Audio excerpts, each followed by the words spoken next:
Hey guys, welcome back to another one of these daily vlogs. I was sitting there today and I was like, what do I want to do a vlog subject on? And then I noticed there's a lot of Dota going on right now. We just had ESL One Birmingham 2020 online EU/CIS start to kick off. And I figured that would be a good thing to actually start doing, similar to what we've done with the Pushka League. Of course, the difference being I'm not there involved with this league. Some people have been asking why I'm not casting on whatever before I was asked. There was plans. Those plans fell through. And sadly, as a result, I went from should have been doing a lot of work to doing no work.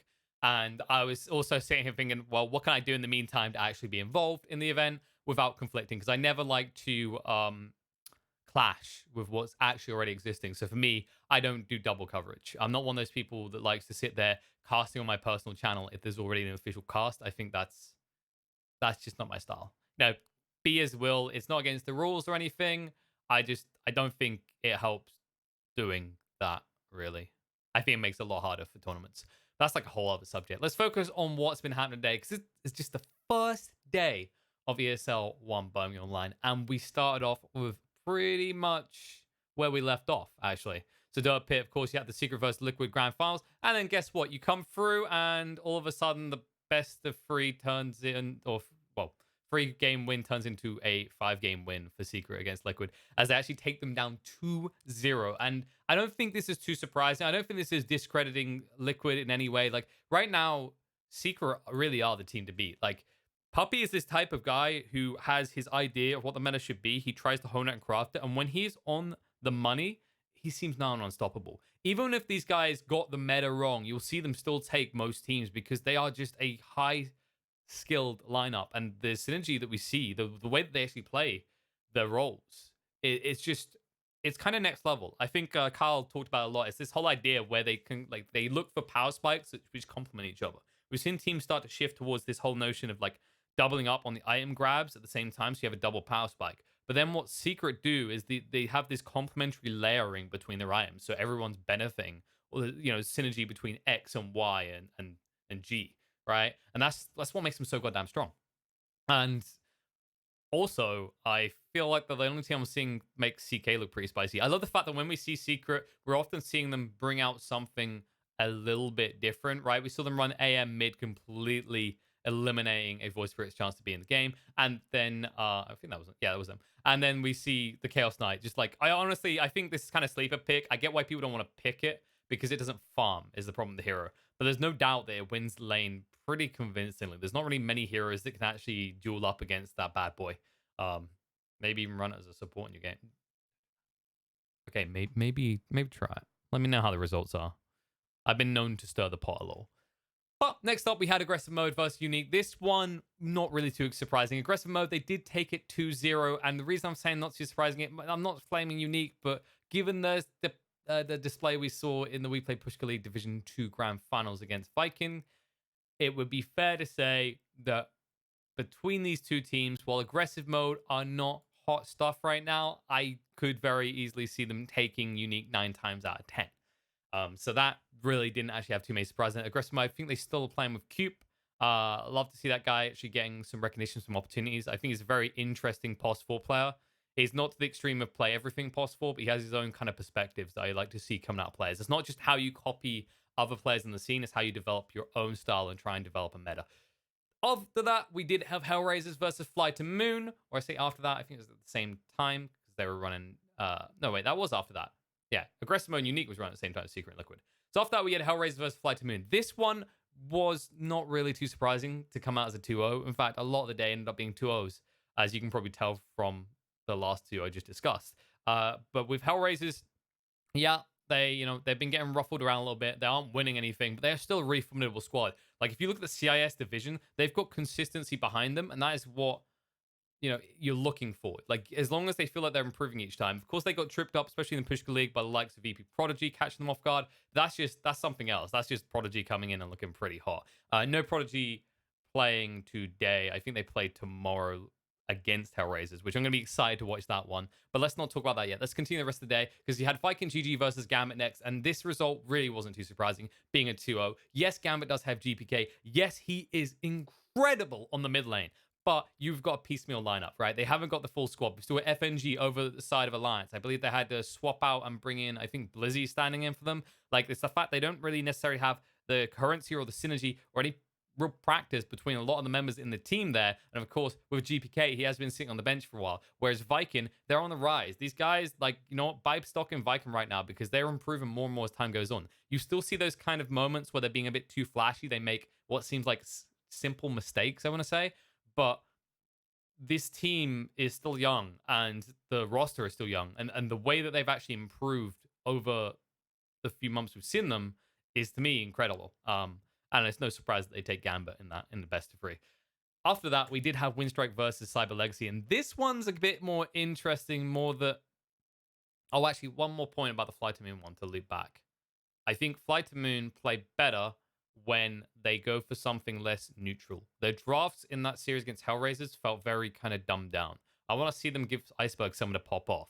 Then I could have easily seen them taking one game from Hellraisers. But let's pretend to what we're talking about, because the next series was a 2-1. It was Windstrike versus Cyber Legacy, and Cyber Legacy took it. People are like, what? Windstrike? How the hell does Windstrike lose? Well, guys, this isn't the Windstrike you know. This is more or less just new Windstrike, right? You've got Young G. I don't even know how to pronounce the POS one's name. Let's try. Yunkum Papri. That's how I read Krillic in English. And then they got DK Fogus, TSA, and Kikid. It's not really a formidable lineup when you read it out like that. So it's maybe not too surprising that they're not seeing much success there. Cyber Legacy, however, you would expect a little bit of something. This is a team that has Plantomos, who was, you know, very much seeked after and actually highlighted last year, I believe it was. Pikachu, Bignum, and Diorara. How do I even count? But these guys, like, they've got some talent. I think they aren't the team to watch by any extent, but I'm not really surprised that they did take that series from Windstrike, as Windstrike, it's just, it looks honestly like nicest way possible, a complete piecemeal squad. And then rounding out the day, we had the Battle of the North. Alliance versus Ninjas in Pajamas, and this time, Alliance go home defeated as Ninjas in Pajamas managed to take them convincingly into 2-1. And the thing with Ninjas in Pajamas is we maybe saw some inconsistencies before, but I definitely feel like they've continued that track of an improvement. And I think the funniest thing to actually remark about the series is it was kind of just watching two teams convincingly stake that their style was right?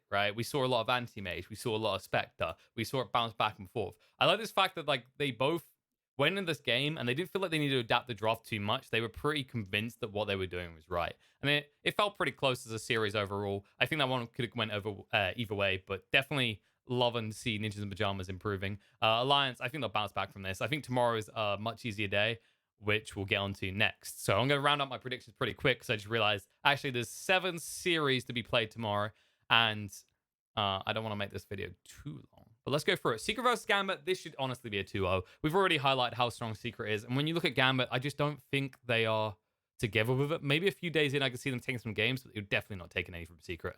I think Secret is going to continue that win streak that they are on, and they are maybe going to break some records at this rate. Next up, you're going to have Ninjas in Pajamas versus the side of Windstrike, and this also I expect to be a 2-0. I think Ninjas in Pajamas, they've started to diversify their drafts a little bit. They've started to get caught out less or feel less kind of crutch reliant on these cheese picks, and they're just becoming a more cohesive team. And I love to see it because I definitely feel there was maybe some dynamic issues at play in that team. And I'm glad to see this. It starts to feel like they're getting ironed out, I want to say. Windstrike, on the other hand, piecemeal squad. Honestly, I think if these guys take a few series, I'm going to be impressed. And that's not me being mean. I just have low expectations, but I always love to be corrected or surprised. After that, we're going to have OG versus FlytoMoon. OG would be the favorites here. I think FlytoMoon, maybe if they actually do go for one of these less neutral drafts, could get a game.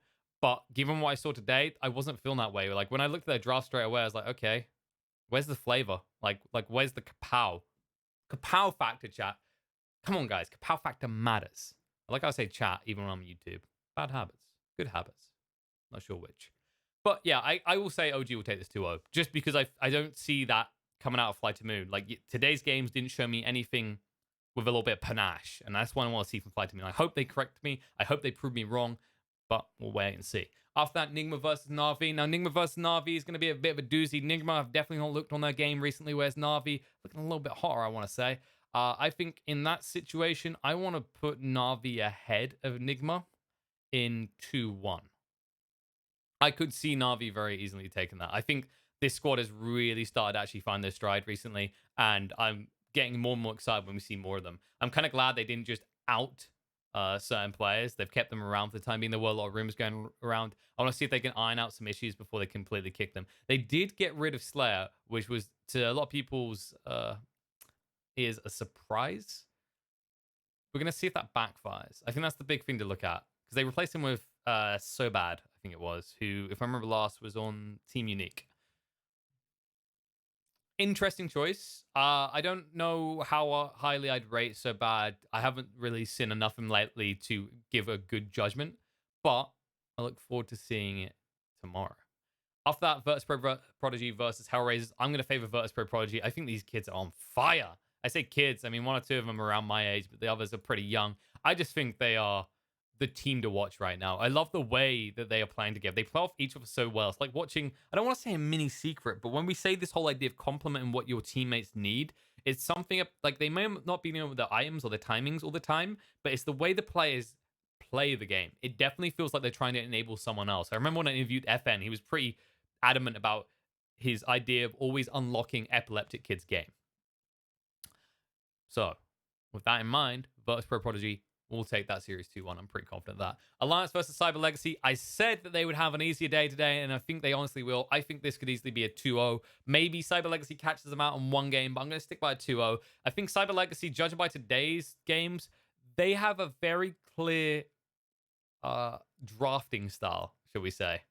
So they ran Luna, they had CMs, and they then had a secondary push factor, whether it was Nature's Prophet or Death Prophet. Like, these guys clearly like to ball up together very early on and just kind of cheese their way through towers to an early victory. I think Alliance is going to see right through that. I don't think they're going to fall for it. And actually, if you think about the way that Alliance plays, they are very good if they need to ball up as well. They are an amazing team at doing that. They like to play hyper aggressive. We've seen how much Nico Baby likes going on these killer type heroes like the Slark.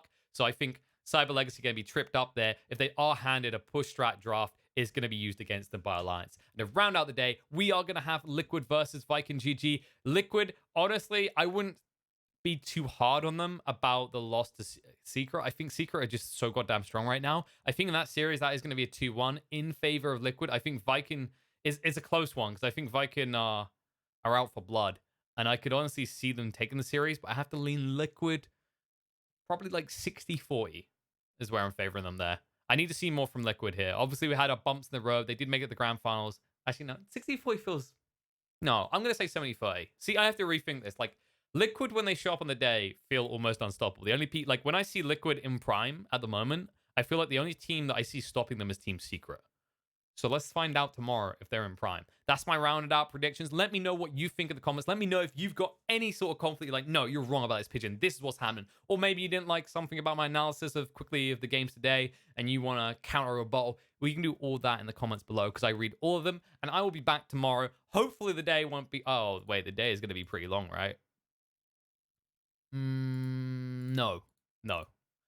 I saw 7 series and I kind of panicked. I was like, oh God, is this going super late? I should have the video for tomorrow up around a similar time to that we have today. I'm hoping, maybe. We'll find out. There's only one way to find out. It's to end it now. Go get some sleep. Come back tomorrow. Watch all the games. Or most of the games. Good thing I've got 3 monitors. And then fill you in on another day of ESL One action.